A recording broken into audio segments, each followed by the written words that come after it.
Seekor anjing German Shepherd berumur 6 tahun dibiarkan menderita dalam diam, kakinya terikat erat dengan kawat berkarat. Lalu, entah dari mana, seorang gadis kecil berumur 4 tahun dengan gaun merah muda berlumpur muncul. Apa yang dia lakukan selanjutnya? Tidak hanya menyelamatkan hidupnya, tetapi juga membangkitkan kebenaran yang telah dilupakan oleh seluruh kotanya. Kisah ini akan menghancurkan hatimu dan kemudian mengingatkanmu seperti apa rahmat itu sebenarnya. Suka, bagikan, dan beritahu kami di komentar dari mana Anda menonton. Anda tidak akan percaya bagaimana akhirnya. Langit di atas Salem, Oregon, memiliki warna perak lembut musim semi awal. Awan tipis seperti kain kasa melayang di atas matahari. Hari itu hari Selasa, cukup hangat untuk meninggalkan jaket di dalam ruangan, tetapi cukup dingin sehingga angin beraroma pinus membawa kesejukan. Halaman belakang keluarga Charter langsung berbatasan dengan hamparan pohon cemara Douglas yang tinggi, perbatasan alami tempat halaman rumput yang terawat bertemu dengan hutan yang liar. Di jam tenang sebelum makan siang itu, satu-satunya suara adalah angin yang menyisir pepohonan dan sesekali kicauan burung jay. Rosie Charter, berumur 4 tahun, berjalan tanpa alas kaki di atas rumput basah, menggenggam cangkir kertas yang kusut penuh dengan bunga aster putih kecil. Dia mengenakan gaun katu merah muda yang dicetak dengan stroberi yang sedikit bernoda saus apel dari sarapan dan tiara plastik yang telah kehilangan satu permata. Rosie kecil untuk usianya, dengan ikal kastanya diikat menjadi kuncir yang tidak rata dan pipi yang selalu bernoda petualangan. Dia adalah tipe anak yang percaya dandelion membuat harapan menjadi kenyataan dan gemerisik daun mungkin adalah bisikan peri. Hari ini dia mencari bunga violet. Di dalam rumah, ibunya, Sarah Charter, bergerak dengan kecepatan terlatih antara dapur dan ruang makan. Sarah berumur 36 tahun, ramping, tinggi, dengan postur penari dan lingkaran hitam di bawah matanya. Rambut pirang panjangnya ditarik menjadi sanggul yang ketat dan dia mengenakan jeans dan kaos universitas lama yang bertaburan bunga. Dahulu hangat dan aneh, kepribadian Sarah menjadi tegang seiring waktu. Setelah keguguran 2 tahun lalu dan kembalinya yang penuh tekanan untuk bekerja sebagai perawat paruh waktu, persiapan pesta untuk ulang tahun Evan yang ke-14 adalah gangguannya, perisainya. Suaminya, Mark Charter, seorang pria yang lembut di usia 40-an dengan kacamata dan kebotakan yang semakin menjadi, berada di luar di halaman depan bergulat dengan kanopi lipat. Mark memiliki cara berbicara yang tenang dan lambat dan sering membiarkan Sarah memimpin ritme rumah tangga mereka. Di dalam, Evan, putra remaja mereka, membungkuk di atas teleponnya di ruang kerja, setengah menonton sorotan olahraga, sambil mengabaikan panggilan Sarah untuk membantu membawa dekorasi. Tak satu pun dari mereka memperhatikan Rosie menyelinap melewati gerbang belakang. Dia bersenandung saat dia mengikuti tepi halaman rumput, menyisihkan pakis dengan rasa ingin tahu yang sama yang dia gunakan untuk memeriksa siput. Hutan itu tidak dalam, hanya sabuk pohon sempit sebelum tanah terbuka lagi. Tetapi bagi Rosie rasanya seperti dunianya sendiri, di bawah bayangan pinus itu. Setiap langkah adalah rahasia baru. Saat itulah dia mendengarnya. Sebuah suara, tidak sepenuhnya geraman, tidak sepenuhnya isakan, samar, compang-camping. Dia membeku. Suara itu datang lagi, rengekan yang tegang, seperti sesuatu yang kesakitan, dibawa oleh angin. Rosie menggenggam cangkirnya berisi bunga aster ke dadanya.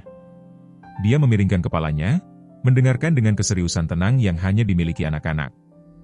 "Halo," sapanya, suaranya seringan bulu dalam keheningan. Suara itu menjawab, ratapan teredam, patah. Dia berbalik ke arahnya, secara naluriah, melangkah ke lantai hutan yang tertutup serpihan kayu, telapak kakinya terasa dingin karena jarum pinus. Jejak itu mengarah melewati batang pohon yang ditutupi lumut yang pernah dia namai ekor naga, di belakangnya Rosie dan Evan biasa bermain kapal bajak laut. Dia menunduk di bawah cabang rendah, ikalnya tersangkut di jarum pinus, dan di sana terselip dilekukan semak berduri yang kusut. Dia melihatnya. Awalnya, yang dia lihat hanyalah mata keemasan, coklat, lebar dan berkaca-kaca karena ketakutan. Seekor anjing German Shepherd tergeletak meringkuk di semak-semak, setengah tertutup lumpur. Bulunya, yang dulunya kemungkinan ramping, hitam dan coklat, kusut dengan kotoran dan diolesi dengan sesuatu yang gelap yang membuat perut Rosie mulas. Tetapi apa yang membuatnya terengah-engah adalah kabel logam yang melilit erat di sekitar kakinya, dipelintir seperti tanaman merambat yang kejam yang memotong dalam-dalam ke daging merah mentah. Rosie tidak berteriak. Dia berdiri diam seperti pepohonan dan menatap. Anjing itu tidak bergerak, tidak menggeram, hanya menatapnya. Dalam tatapan itu Rosie tidak hanya melihat rasa sakit, tetapi sesuatu yang lain, sesuatu seperti menunggu. Ibunya telah memperingatkannya tentang anjing asing. Mereka mungkin takut, kata Sarah suatu kali, setelah seekor pitbull lingkungan menggonggong pada Rosie. Dan anjing yang takut bisa menggigit. Tetapi anjing ini tidak terlihat marah, ia terlihat hancur. Rosie berlutut, perlahan-lahan merangkak maju di tanah yang lembab. Tidak apa-apa, bisiknya, seperti cara Sarah berbisik ketika Rosie bangun dari mimpi buruk. Aku Rosie. Anjing German Shepherd itu tersentak saat dia merangkak mendekat tetapi tidak menggeram. Napasnya keluar dalam napas pendek. Cakarnya berkedut lemah melawan kawat. Aku tidak akan menyakitimu, tambah Rosie, suaranya bergetar. Dia mengulurkan tangan, ragu-ragu. Mata anjing itu tidak pernah meninggalkannya. Dan kemudian, seolah merasakan sesuatu dalam dirinya, ia menghela napas, suara yang lembut, menyakitkan, dan meletakkan kepalanya di tanah. Rosie menyentuh bulunya, kasar, basah, dingin. Dia mendekat dan melihat logamnya berkarat. Kawat itu tidak melilit secara tidak sengaja. Itu telah dipelintir, ditarik. Ada bekas di dekat leher juga, seolah-olah kerah telah ditarik. Dia menarik tangannya dan melihat sekeliling seolah-olah mengharapkan seseorang keluar dari pepohonan. Tetapi mereka sendirian. Aku akan kembali, katanya tiba-tiba. Aku akan membawakanmu bantuan, tunggu saja. Oke. Anjing itu mengeluarkan suara rendah, hampir tidak terdengar, dan dia berdiri menyeka kotoran dari lututnya. Mahkotanya tergelincir ke samping, hampir jatuh, tetapi dia tidak menyadarinya. Rosie berlari melewati ekor naga, melewati gerbang belakang, melintasi halaman. Dia menerobos masuk melalui pintu kaca geser ke dapur tempat Sarah menyeimbangkan nampan cupcake. Icing terciprat di lantai. Rosie, hati-hati, ibu, ada seekor anjing di hutan. Dia terluka, dia berdarah. Sarah berkedip, sayang, apa yang kamu bicarakan? Dia semua terikat dan dia sedih dan dia butuh bantuan, bantuan nyata. Sarah menyeka tangannya. Rosie, aku menyuruhmu untuk tetap di dekat rumah. Dan bukankah kamu mengatakan seekor naga tinggal di balik batang pohon itu minggu lalu? Tidak, tidak sekarang, itu nyata. Sarah berlutut menyeka rambut dari dahi Rosie yang lembab. Sayang, aku yakin apapun yang kamu lihat. Aku menyentuhnya, Rosie meratap. Dia menatapku. Dari lorong, Evan mengerang, dia melakukan hal itu lagi. Bu, aku tidak. Rosie menghentakkan kaki kecilnya. Dia nyata. Sarah menghela napas. Cupcake, sekarang terlupakan. Rosie, pergi cuci tanganmu. Dan tidak ada lagi hutan hari ini. Baiklah. Tapi Rosie. Gadis itu menatap ibunya sejenak lebih lama, lalu menunduk. Tidak ada yang percaya padanya. Dia berbalik dan berjalan susah payah ke atas, kepalan tangan kecil mengepal. Tetapi di dadanya sesuatu yang baru telah tumbuh. Bukan ketakutan, bukan frustrasi, sebuah keputusan. Jika tidak ada yang mau membantu anjing itu, dia akan melakukannya. Keheningan di Salem malam itu bukanlah jenis yang menenangkan. Itu berdengung lembut, tebal, dengan aroma kulit kayu basah dan hujan yang jauh. Pada tengah malam, rumah Carter sunyi. Di atas, serangkaian bintang kertas masih bergoyang di atas meja pesta yang tidak digunakan di kamar Evan, ulang tahun yang telah berlalu dengan lebih banyak tekanan daripada senyuman. Tempat tidur kecil Rosie, ditutupi unicorn, tampak tidak tersentuh. Sebuah jendela kecil sedikit terbuka, tirai berkibar dengan angin. Di luar, halaman belakang tergeletak sunyi, remang-remang diterangi oleh bulan. Hutan di luar dilemparkan dalam bayangan. Rosie Carter, berumur 4 tahun, berjongkok di belakang pagar tanaman dengan tas makan siang kecil berseleting yang digenggam di dadanya. Gaun merah muda dari hari sebelumnya sekarang bernoda tanah. Tiara plastiknya telah ditinggalkan, digantikan oleh senter biru yang dikepal di antara giginya. Di dalam tas ada 2 kerupuk geraham yang sedikit basi, sekotak jus, dan gunting keselamatan ungunya, tumpul, bermata tumpul dengan sekrup yang hilang, tetapi tetap menjadi harta yang paling berharga. Dia telah menunggu sampai langkah kaki Sarah berhenti berdiri di atas dan lampu kamar Evan padam.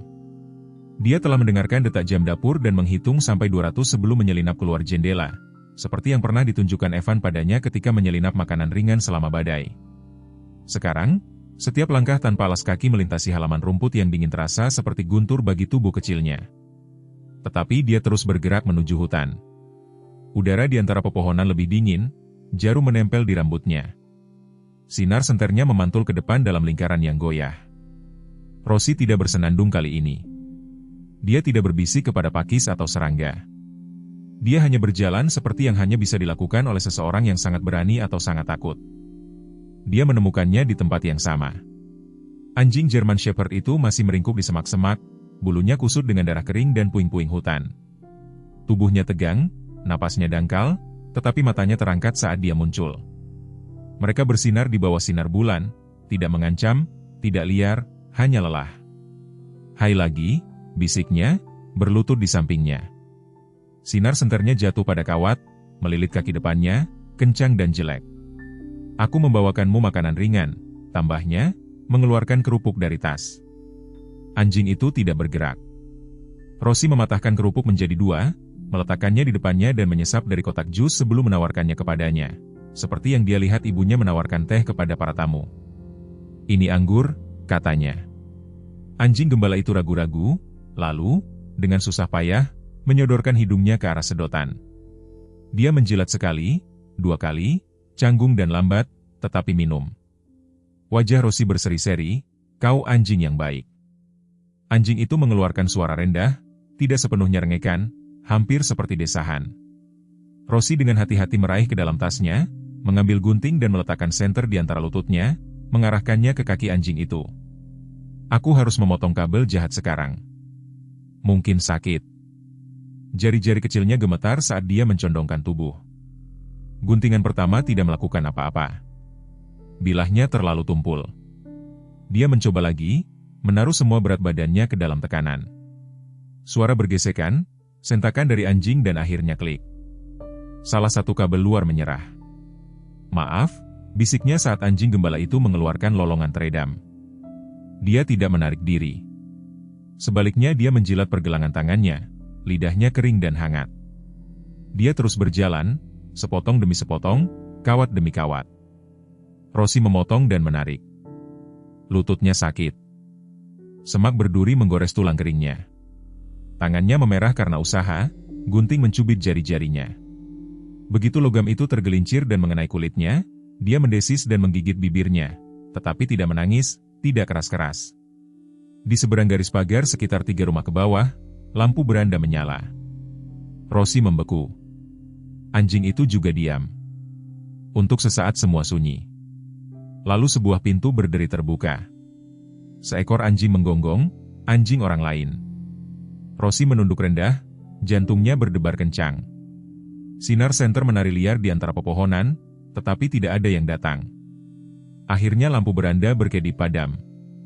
Dia menghela napas gemetar dan kembali ke tugasnya. Kawat terakhir membutuhkan paling banyak pekerjaan. Itu melingkar erat di belakang kaki belakang anjing gembala itu, terkubur di bulu yang kusut. Butuh 5 kali percobaan, 3 istirahat, dan bisikan, "Kau sangat berani," sebelum akhirnya patah. Anjing gembala itu tersentak lalu diam. Darah merembes dengan lembut di sepanjang kakinya. Rosie menggali ke dalam tas makan siangnya, menemukan serbet terlipat dari makan siang dan menekannya dengan lembut ke luka terburuk. "Di sana," katanya sambil duduk kembali di tumitnya. "Semua hilang."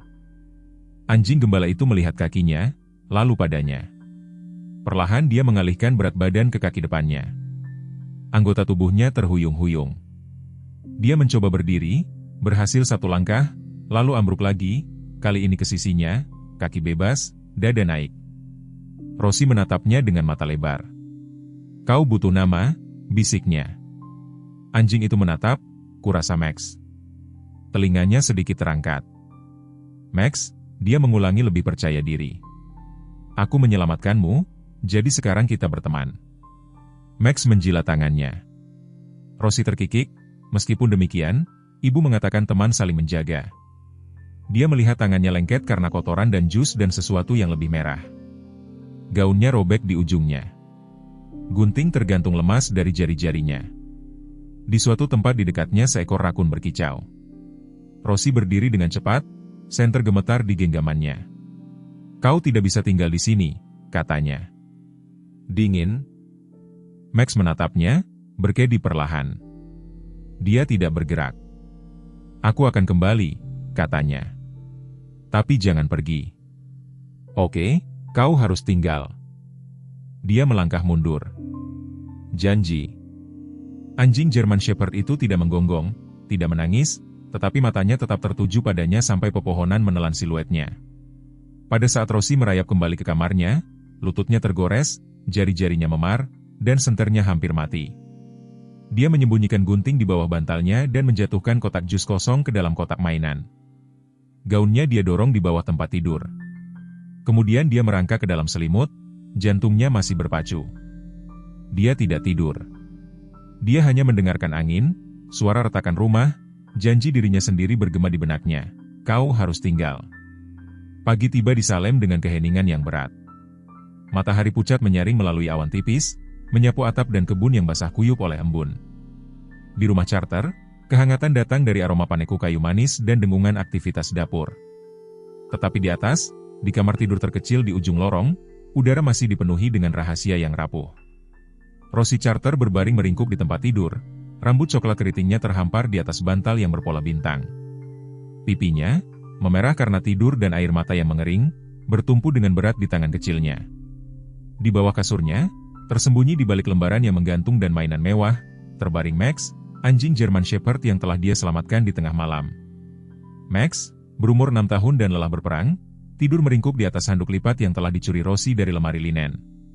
Bulunya yang hitam dan coklat, masih lengket karena darah lama, sedikit berkedut dengan setiap napas dangkal.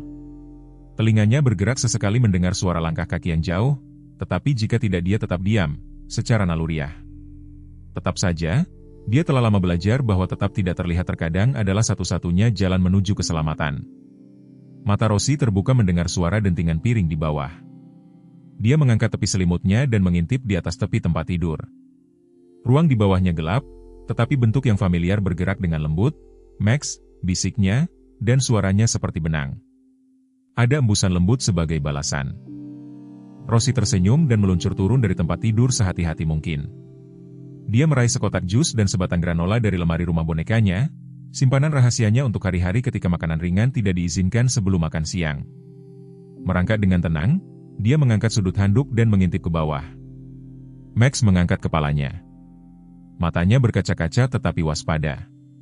Selamat pagi, bisik Rosie. Aku membawakan sarapan. Dia merobek bungkusnya, perlahan, mematahkan granola menjadi potongan-potongan yang lebih kecil dan mendorongnya ke arahnya satu persatu.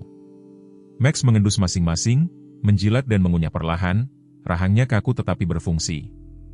Rosie memegang kotak jus, seperti sebelumnya dengan lembut meremas sementara Max menjilat sedotan. Dia menyelesaikan setengah dan menatapnya dengan apa yang sekarang dia yakin adalah rasa terima kasih. Kau lebih baik, katanya lembut, menggosok di belakang telinganya. Kau tidak terlalu berbau hutan. Di bawah, suara ibunya memanggil, Rosie, datang sisir rambutmu sebelum sarapan. Sarah Charter, tinggi dan pucat, dengan mata biru yang lelah dan sanggul pirang yang terus-menerus ketat, sudah menyiapkan meja. Dia bergerak seperti wanita dengan lebih banyak daftar di kepalanya daripada jam dalam sehari. Seorang perawat terdaftar yang telah kembali ke shift paruh waktu setelah bertahun-tahun di rumah, dia telah tumbuh lebih tepat, lebih praktis, dan kurang sabar dengan keanehan. Rosie merayap ke pintunya dan membukanya sedikit. Dia memeriksa kedua arah sebelum berjalan menyusuri lorong dengan kaos kakinya. Kamar mandi kosong.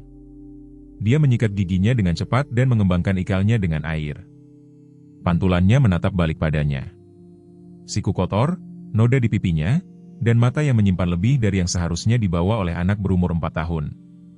Di meja, kakak laki-lakinya, Evan, membungkuk dengan wajahnya setengah terkubur dalam semangkuk sereal.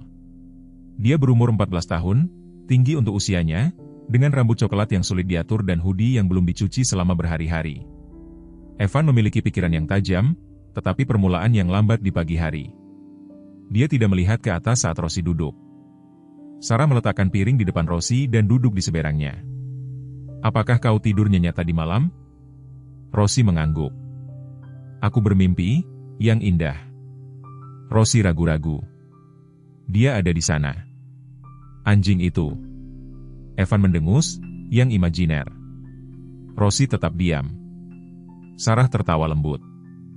Anjing naga Rosie. Lagi, Itu bukan naga, gumam Rosie. Baiklah, Sarah menghela napas. Setelah sarapan, aku ingin kau membersihkan kamarmu. Tidak ada lagi tumpukan mainan di bawah tempat tidur. Garpu Rosie berhenti di udara. Mengapa? Karena semakin pengap di sana. Sarah mengerutkan hidungnya. Dan laci handukmu secara misterius kosong. Rosie berkedip cepat. Mungkin Evan? Evan mendongak. Apa? Tidak ada? Rosie menyemburkan pancake ke dalam mulutnya. Setelah sarapan, Rosie berlari ke atas, jantungnya berdebar kencang. Dia berjinjit ke kamarnya dan menutup pintu di belakangnya. Max tidak banyak bergerak, tetapi telinganya berkedut mendengar suara itu. Mereka curiga, bisiknya. Kau harus sangat tenang. Max menatapnya dan ekornya berdebam satu kali perlahan di lantai. Dia menganggap itu sebagai ya. Dia berlutut di samping tempat tidur, menyisir bulunya lagi. Masih ada kotoran yang tersangkut di gumpalan yang lebih panjang di belakang kakinya. Dia dengan lembut memetik ranting dan meletakkannya di lantai. Aku akan membersihkanmu lebih banyak nanti, bisiknya setelah kartun.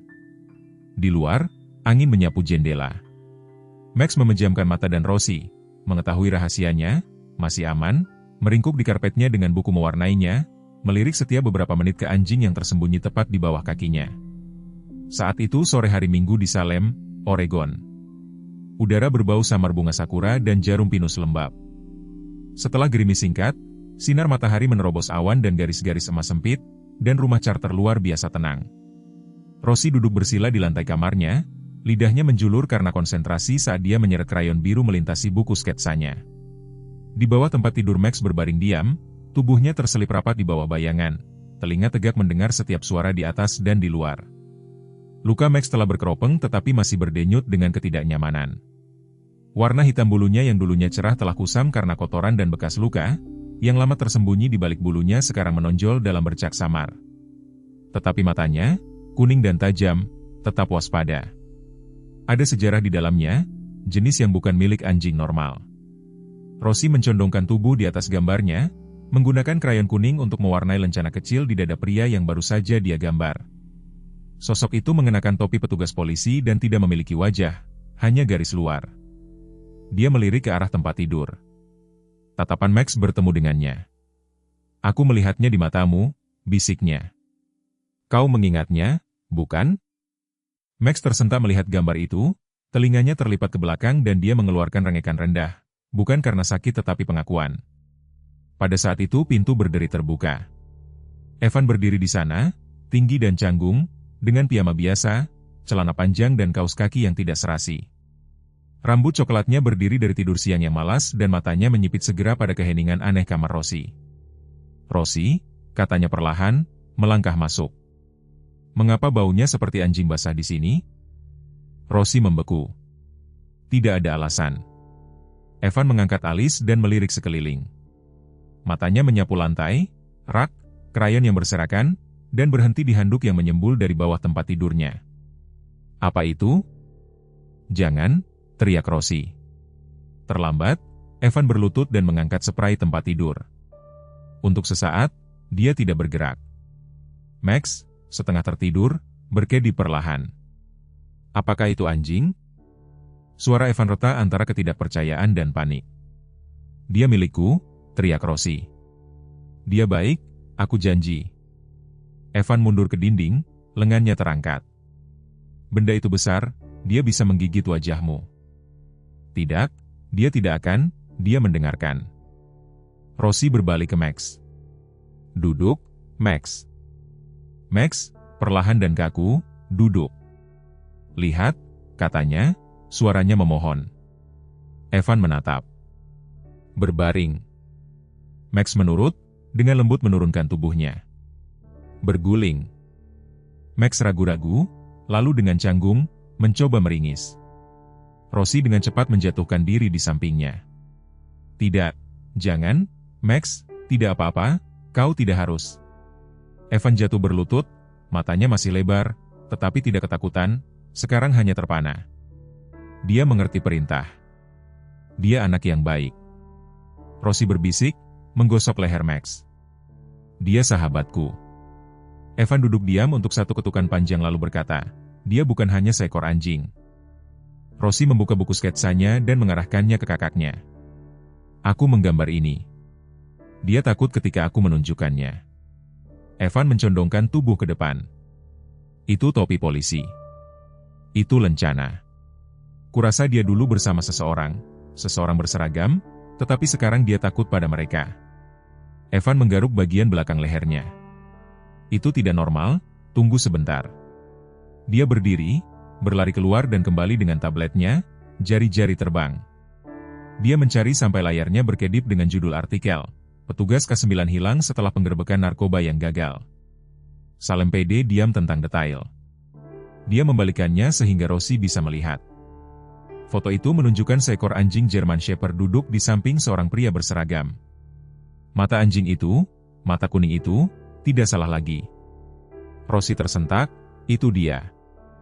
Max mengeluarkan gonggongan lembut, lalu merengek dan bergeser lebih dalam di bawah tempat tidur. Evan menggulir ke bawah. Dikatakan namanya Shadow. Dia menghilang selama penggerebekan. Mereka mengira dia terbunuh. Rosie menyentuh layar. Tapi dia di sini. Evan menatapnya, benar-benar menatap, bukan hanya cara seorang kakak laki-laki setengah memperhatikan. Ini besar Rosie. Itu anjing polisi, yang terlatih. Mungkin sesuatu yang buruk terjadi dan itulah mengapa dia lari. Rosie mengangguk dengan sungguh-sungguh. Kurasa dia takut. Kurasa seseorang menyakitinya.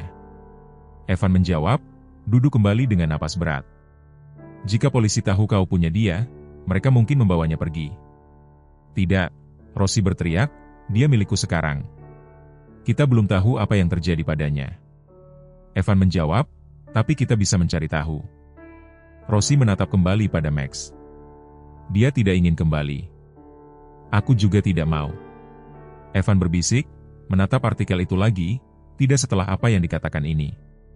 Mereka duduk bersama dalam diam, suara angin menyapu pepohonan di luar. Max meletakkan kepalanya di cakarnya dan menghela napas rendah. Rahasia di matanya bukan lagi rahasia, bukan bagi mereka. Hujan kembali ke Salem pada sore hari Selasa itu, mengetuk dengan lembut pada kaca jendela seperti rahasia yang ingin didengar. Rosie berbaring di karpet ruang tamu menggambar lagi, krayon berserakan seperti permen di sekelilingnya. Max, sekarang sedikit lebih waspada tetapi masih pincang, berbaring di dekatnya dagunya bertumpu pada cakarnya, mata melirik ke setiap suara di luar pintu. Evan duduk di sofa membolak-balik tab berita di tabletnya, kakinya memantul dengan energi yang gelisah. Ibu mereka, Sarah Charter, berada di dapur. Seorang wanita jangkung dan ramping di akhir usia 30-an, Sarah membawa keanggunan bahkan dalam kelelahan. Rambut pirangnya selalu ditarik menjadi sanggul yang ketat, bukan untuk gaya tetapi karena, katanya itu membuat pikirannya tidak melarikan diri. Mantan guru seni yang sekarang bekerja paruh waktu di toko bunga lokal. Sarah telah tumbuh lebih jauh selama setahun terakhir, sejak ayah mereka pergi. Dia kurang tersenyum dan kesabarannya telah menyusut menjadi sesuatu yang mudah patah.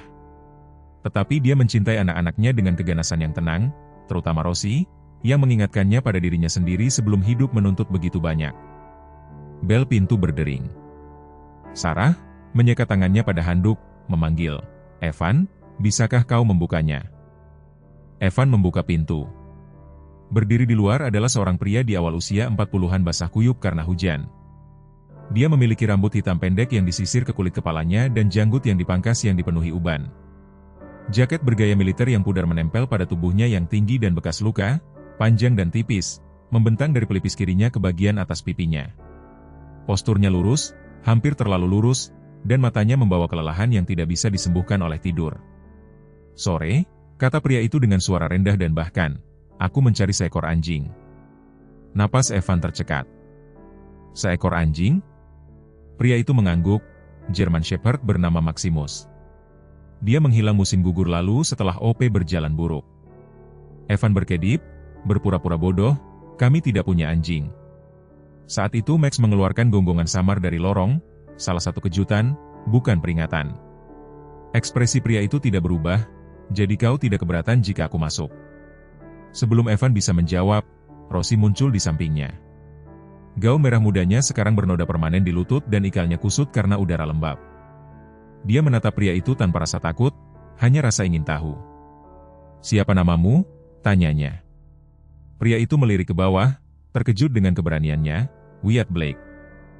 Max muncul di belakang Rosie, hati-hati, sedikit pincang. Saat dia melihat Wyatt, dia berhenti. Telinganya mendatar. Dia mengeluarkan rengekan rendah, gemetar dan mundur, menghilang ke lorong, ekor di antara kakinya. Rosie berbalik. Max, ada apa? Wyatt melangkah masuk perlahan meneteskan air di atas keset. Dia mengingatku, katanya pelan, tetapi bukan seperti yang aku inginkan. Sarah masuk tanpa kaget. Permisi, bisa aku bantu? Wyatt menyerahkan kartu padanya. Itu sederhana, Wyatt Blake, mantan unit K9 Salem PD, dan di bawah tulisan tangan. Aku tidak di sini untuk membawanya, aku di sini untuk membantu. Sarah menyipitkan matanya. Kau rekannya. Wyatt melihat melewati dirinya, suaranya berat, dengan sesuatu yang mendekati penyesalan. Kami berlatih bersama. Dia menyelamatkan hidupku lebih dari sekali. Lalu dia menghilang dan mereka mengatakan dia sudah mati, tetapi aku tidak pernah mempercayainya. Evan memperhatikan Wyatt dengan cermat. Jika kau tidak di sini untuk membawanya, lalu mengapa kau benar-benar di sini? Wyatt menatapnya karena seseorang mengkhianati kami malam itu, seseorang dari dalam. Dan jika Maximus melarikan diri, dia melihat sesuatu dari lorong. Max mengeluarkan geraman pelan. Wyatt menundukkan kepalanya. Aku tidak menyalahkannya karena tidak mempercayaiku. Rosie maju selangkah, mengepalkan tinjunya. Dia tidak akan pergi kemanapun. Aku tidak di sini untuk membuatnya pergi, jawab Wyatt. Tapi jika dia ingin sembuh, kau mungkin ingin tahu apa yang sebenarnya terjadi. Sebelum ada yang bisa menjawab, Rosie berbicara lagi. Dia mengalami mimpi buruk. Semua orang menoleh padanya. Tadi malam, lanjutnya, dia merintih dalam tidurnya. Aku juga memimpikannya. Dia berada di hutan, terikat, dan hujan turun. Ada seorang pria dengan lencana, wajahnya buram. Sarah menatap putrinya, khawatir. Rosie, itu hanya mimpi? Tidak, kata Evan dengan suara rendah. Dia menggambar apa yang dia lihat, dan dia menggambar itu sebelumnya. Alis Wyatt berkerut. Biar ku tebak. Sebuah lencana, topi gelap, tanpa wajah. Rosie mengangguk. Wyatt memejamkan matanya sejenak. Itu dia, orang yang berbalik melawan kami. Sarah maju selangkah, sedikit melindungi putrinya. Apa yang kau katakan? Aku mengatakan Max tidak lari karena dia takut, jawab Wyatt. Dia lari karena dia tahu dan karena seseorang mencoba membungkamnya. Keheningan memenuhi ruangan seperti kabut. Wyatt meletakkan kartu itu di atas meja. Aku tidak akan tinggal. Tetapi jika dia mulai mengingat atau menunjukkan sesuatu kepadamu, hubungi aku.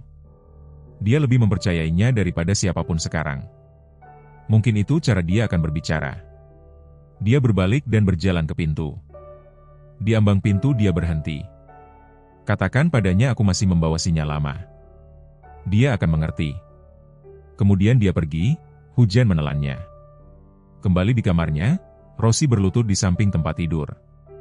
Max mengintip keluar, telinganya tegak, tetapi tidak lagi gemetar. Nama aslimu Maximus, bisiknya. Max berkedip sekali. Kamu masih bisa menjadi Max, katanya, tersenyum. Max sudah cukup. Dia meraih ke bawah dan menyentuh cakarnya. Dia tidak menariknya. Angin telah berubah di Salem. Apa yang dulunya merupakan hembusan lembut musim semi sekarang membawa hawa dingin yang tegang, seolah-olah udara itu sendiri merasakan ada sesuatu yang tidak beres. Rumah charter berdiri dengan tenang di sudut jalan yang sepi, tirainya ditarik lebih rapat, lampu teras depan dibiarkan menyala lebih lama. Di dalam, rahasia semakin matang. Rosie duduk bersila di lantai kamarnya menggambar lagi. Halaman baru, memori baru. Kecuali yang ini bukan miliknya. Gambar yang terbentuk di bawah krayonnya adalah seorang pria tinggi berseragam polisi gelap, wajahnya dicoret-coret, matanya cekung. Di kakinya, Max meringkuk dan ketakutan, terikat oleh rantai di hutan. Topi pria itu tergeletak miring di kepalanya, nomor lencana hampir tidak terlihat. Wyatt Blake kembali sore itu, bukan melalui pintu depan kali ini, tetapi gerbang samping, seperti yang diminta oleh Evan. Sarah tidak ada di rumah. Dia pergi mengambil perlengkapan pesta untuk acara lokal, dan Evan tidak ingin ibu mereka terlibat dulu. Tidak sampai mereka yakin.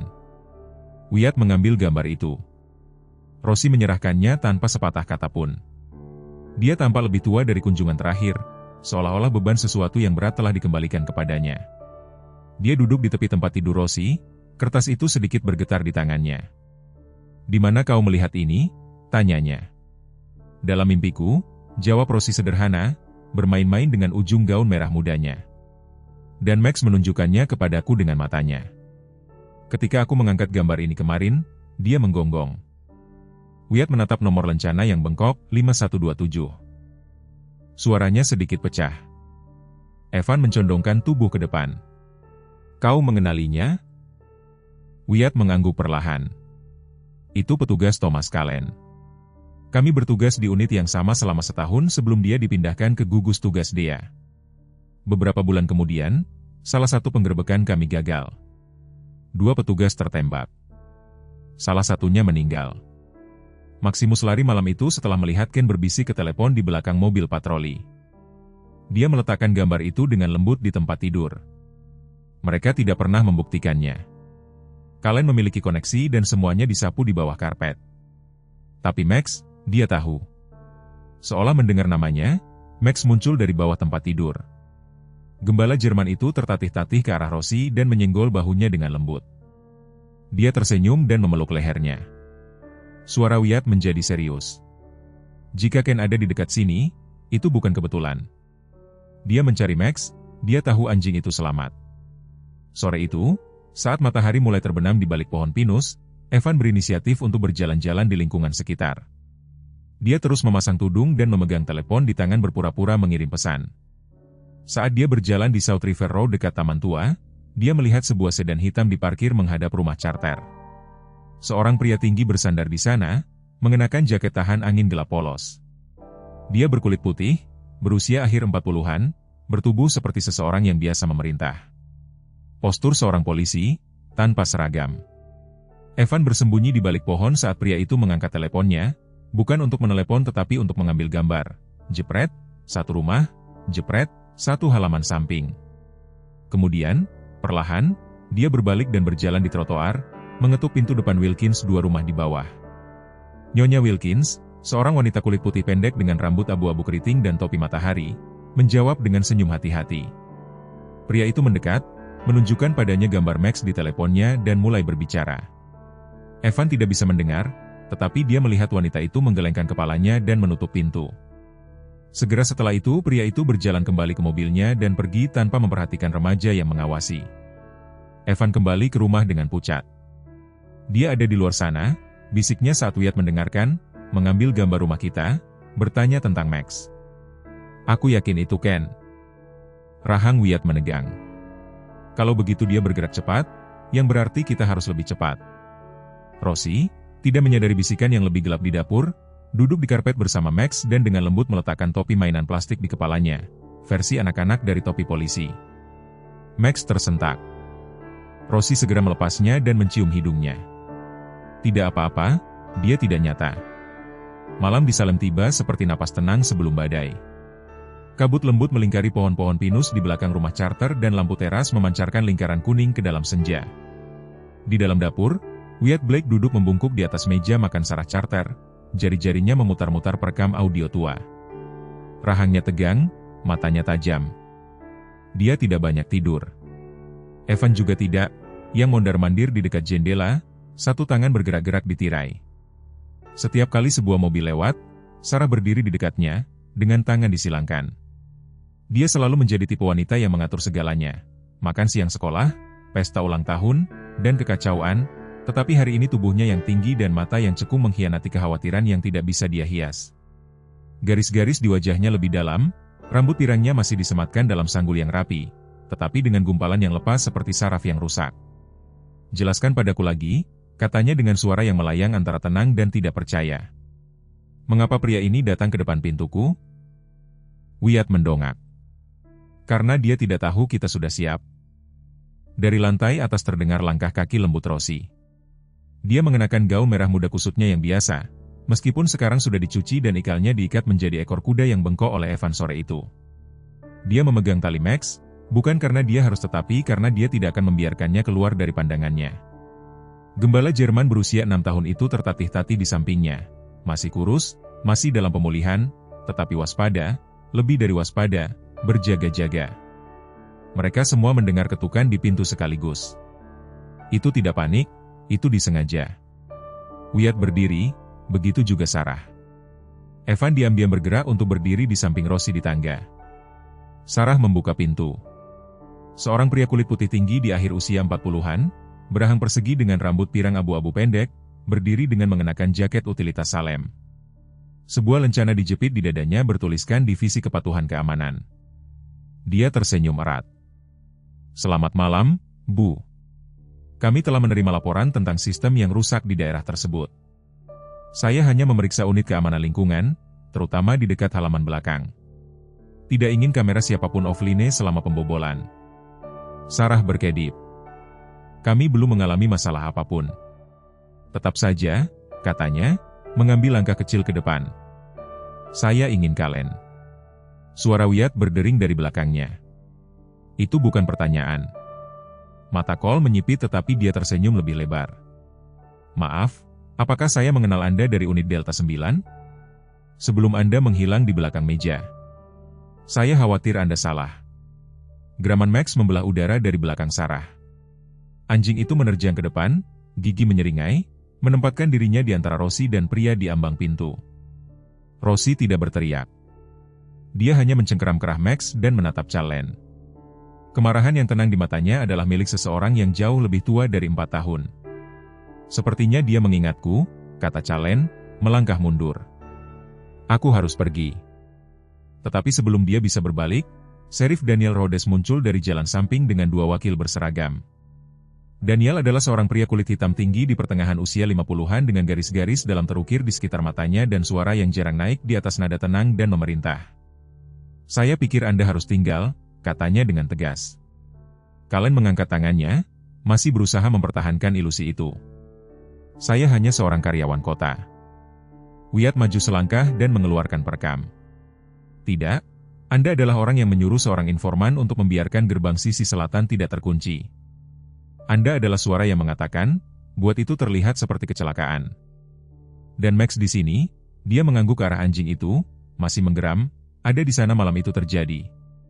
Daniel mengangguk ke arah salah satu wakil yang maju. "Kami memverifikasi lencana itu palsu, dan mobil di depan itu terdaftar atas nama perusahaan cangkang yang tidak ada." Tetap saja, Ken tidak mengatakan apa-apa. Kemudian dia menunduk ke arah Rosie. Dia tidak bergerak, dia tidak berkedip, dan dia melakukan sesuatu yang tidak diharapkan siapapun. Dia meraih ke arahnya. Max meledak dalam sekejap gerakan. Anjing itu berdiri dengan keempat kakinya, membentak ke depan, berhenti hanya beberapa inci sebelum menggigit. Gonggongannya membelah malam, dalam dan geram. Rosie tetap tenang, satu tangan di lehernya, berbisik, "Tetap."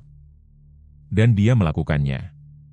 Ken tersandung kembali ke pelukan para wakil, yang borgolnya berbunyi di pergelangan tangannya dalam satu gerakan terlatih. "Anda ditangkap," kata Daniel, "karena menghalangi, berkonspirasi, dan membahayakan agen federal." Wyatt akhirnya menghembuskan napas. Rosie berjalan maju dan dengan lembut menyentuh bahu Max. Anjing itu menatapnya. Kemudian, perlahan, dia berbaring di dalam rumah. Sarah berlutut di serambi dan membuka lengannya ke Evan, yang menjadi pucat karena adrenalin. Dia tidak berbicara, dia hanya memeluknya. Malam itu keluarga duduk di sekitar meja dapur, bukan dalam keheningan, bukan dalam ketakutan, tetapi dalam semacam kedamaian yang aneh. Max berbaring di kaki mereka, mengunyah perlahan mainan baru yang ditemukan Sarah di garasi. Sarah meletakkan secangkir coklat panas di depan Rosie dan menjalankan tangannya dengan lembut melalui ikal gadis itu. "Kurasa kau benar-benar menemukan pahlawan di hutan." "Tidak, Mama," bisik Rosie. "Dia menemukanku." Sinar matahari tumpah dengan murah hati di alun-alun pusat kota Salem, menyebarkan cahaya keemasan di atas barisan kursi lipat, spanduk berkibar lembut di angin pagi yang sejuk, aroma rumput yang baru dipotong bercampur dengan permen kapas dan jagung ketel yang melayang dari kios makanan yang didirikan di sepanjang tepi plaza. Hari ini bukan hari libur, setidaknya bukan yang resmi, Tetapi Salem merasa seperti merayakan sesuatu yang jauh lebih dalam daripada tradisi. Rosie Charter duduk di baris depan, mengayunkan kaki kecilnya dan sepatu merah muda mengkilap yang tidak sampai ke tanah. Gaun merah mudanya bersih hari ini, satin lembut dengan bunga aster kecil yang dibordir di sepanjang ujungnya, dan ikal pirangnya yang berantakan telah dihaluskan menjadi ekor kuda yang memantul yang berkilauan di bawah sinar matahari. Dia memegang erat tali anjing yang duduk dengan bangga di sisinya. Max, yang sebelumnya dikenal sebagai Maximus, sekarang pensiun dari kehidupan sebelumnya sebagai anjing, duduk seperti patung di sampingnya, dada membusung, telinga tegak, tali pengaman baru melili tubuhnya, bukan kulit taktis hitam, tetapi rompi biru lembut bertuliskan anjing terapi komunitas. Jangan ganggu. Mata ambernya, yang dulunya tajam karena kecurigaan dan rasa sakit, sekarang memancarkan kehangatan dan fokus. Meskipun bekas luka tipis masih membentang di sisinya, dia memakainya seperti lencana kehormatan. Berdiri di atas panggung portabel di depan, Sheriff Daniel Rhodes menyesuaikan mikrofon. Suaranya yang dalam terdengar dengan mudah melalui speaker, tenang dan tenang. Seperti biasa, hadirin sekalian Salem, dia mulai mengangguk kepada kerumunan yang berkumpul di bawah pohon oak dan tiang bendera. Kita di sini hari ini bukan hanya untuk menghormati keberanian, tetapi untuk mengenali kejelasan. Terkadang, dalam kebisingan dunia, dibutuhkan suara terkecil untuk mendengar apa yang terlewatkan oleh orang lain. Kerumunan bergumam setuju. Sarah Charter berdiri di samping suaminya di sisi, tinggi dan tenang dalam gaun biru batu tulis, matanya yang lelah basah oleh kebanggaan yang tenang. Dia mencengkeram bahu Evan. Dia sekarang berdiri lebih tegak, lebih protektif dari sebelumnya, satu tangan bertumpu di dekat kursi Rosie. Sheriff Rhodes menunjuk ke arah Rosie. Sementara orang dewasa berdebat dan sementara petugas seperti saya ragu-ragu, seorang gadis berusia 4 tahunlah yang mendengar tangisan di hutan dan tidak mengabaikannya. Dia tidak berpaling. Dia tidak mengatakan, orang lain akan membantu. Dia membantu. Pipi Rosie memerah saat beberapa tepuk tangan beriak melalui kerumunan. Kemudian gelombang tepuk tangan penuh naik. Max mengeluarkan gonggongan menyetujui yang tenang. Dia meraih ke bawah dan menggaruk di belakang telinganya, membisikkan sesuatu yang hanya bisa dia dengar. Rhodes melanjutkan. Max, yang dulunya adalah anjing-anjing yang hilang dalam sistem, sekarang berdiri bukan untuk melayani kekuatan tetapi untuk melayani penyembuhan. Dan hari ini kami mengumumkan inisiatif baru untuk menghormatinya dan untuknya. Seorang wanita kulit putih tinggi melangkah di samping Sheriff. Dia ramping, dengan rambut keriting garam dan merica disematkan kembali menjadi sanggul rendah dan keanggunan yang tenang dan disengaja pada gerakannya. Ini adalah Dr. Claire Hensley, seorang psikolog trauma yang telah menghabiskan 15 tahun bekerja dengan para veteran dan anak-anak yang dilecehkan. Suaranya lembut tetapi jelas saat dia mengambil mikrofon. Kami meluncurkan program baru melalui Divisi Layanan Jangkauan Komunitas dan Pemuda Salem, katanya. Itu disebut Rosia Shield. Dia berhenti, membiarkan nama itu menetap di udara. Ini adalah ruang di mana anak-anak, terutama mereka yang mengalami trauma, dapat terhubung dengan anjing terapi yang terlatih seperti Max. Mereka akan belajar bagaimana memahami emosi hewan, bagaimana membangun kembali kepercayaan, dan bagaimana menyembuhkan. Dan, seperti yang Rosie tunjukkan kepada kita, mereka akan menemukan kekuatan mereka sendiri melalui kebaikan. Tepuk tangan kembali, kali ini lebih keras. Wartawan mengambil foto. Max tidak tersentak. Dia tetap di sisi Rosie, diam dan kuat. Sore itu, di bawah pohon ek yang sama, meja-meja dipenuhi dengan buku mewarnai, stiker anjing polisi, dan pamflet informasi. Stan berlabel Meet Max dengan cepat menarik antrean anak-anak. Rosie duduk di belakangnya seperti selebriti, menandatangani namanya dan krayon di kartu-kartu kecil, sementara Max berbaring di sampingnya membiarkan orang asing membelai kepalanya. Evan, yang menyaksikan di dekatnya, mengenakan kemeja baru, tidak ada lubang, tidak ada noda, dan tersenyum setiap kali Rosie terkikik di sampingnya. Wyatt Blake bersandar di pohon, dengan tangan terlipat, ekspresi cemberutnya yang biasa melunak oleh pemandangan itu. Dia belum bercukur dan janggut coklatnya memberinya tampilan lelah yang abadi, tetapi matanya mengkhianati kelegaan. Dia bukan bagian dari program secara resmi, tetapi Sheriff Rhodes telah menawarinya peran sebagai mentor calon pawang K9. Dan kali ini Wyatt tidak mengatakan tidak. Sarah mendekati Rosie memegang sekotak jus dan topi matahari. Sayang, kau sudah terlalu lama berada di bawah matahari, mari kita istirahat sebentar. Rosie menggelengkan kepalanya. Belum, Max masih bekerja. Sarah terkekeh, berjongkok di samping putrinya. Yah, Mungkin dia juga butuh istirahat. Max menanggapi dengan gonggongan pendek, lalu menyandarkan kepalanya dengan lembut di lutut Rosie. Di belakang mereka, sebuah spanduk besar berkibar tertiup angin. Itu dicetak dengan foto. Rosie memegang wajah Max, hidung ke hidung. Keduanya tersenyum dengan cara mereka sendiri. Di bawah foto itu ada kata-kata, Rosie Shield, karena setiap hati pantas mendapatkan kesempatan kedua. Saat matahari terbenam ke arah cakrawala, menyebarkan emas di atas atap-atap Salem, babak baru telah dimulai, bukan hanya untuk seekor anjing yang pernah dilupakan di hutan, tetapi untuk seluruh komunitas, satu yang telah diingatkan melalui cinta keras kepala seorang gadis kecil bahwa penyembuhan dimulai dengan mendengarkan. Terkadang keajaiban tidak datang dengan guntur atau kilat. Terkadang mereka datang dalam langkah kaki tenang seorang gadis kecil atau mata setia seekor anjing terluka yang masih percaya pada cinta. Dalam bisikan Rosie dan gonggongan Max, kita diingatkan bahwa bahkan di dunia yang rusak, rahmat Tuhan masih menemukan jalan melalui anak-anak, melalui hewan, melalui tindakan kebaikan terkecil dalam kehidupan sehari-hari Anda. Jangan pernah meremehkan kekuatan mendengarkan, kekuatan kasih sayang, dan keberanian untuk peduli, bahkan ketika tidak ada orang lain yang percaya, karena mungkin suara, langkah, atau hati Anda yang menjawab doa diam orang lain. Mari kita luangkan waktu sejenak untuk merenungkan berkat-berkat yang sering kita abaikan. Jika kisah ini menyentuh hati Anda, bagikan dengan seseorang yang membutuhkan harapan hari ini. Komentari di bawah ini dengan amin jika Anda percaya pada kesempatan kedua, dalam kekuatan penyembuhan cinta dan dalam keajaiban tenang yang masih Tuhan lakukan di sekitar kita. Jangan lupa untuk berlangganan saluran kami untuk kisah nyata iman, cinta, dan ikatan luar biasa antara hewan dan orang-orang. Semoga Tuhan memberkati Anda dan semua orang. Anda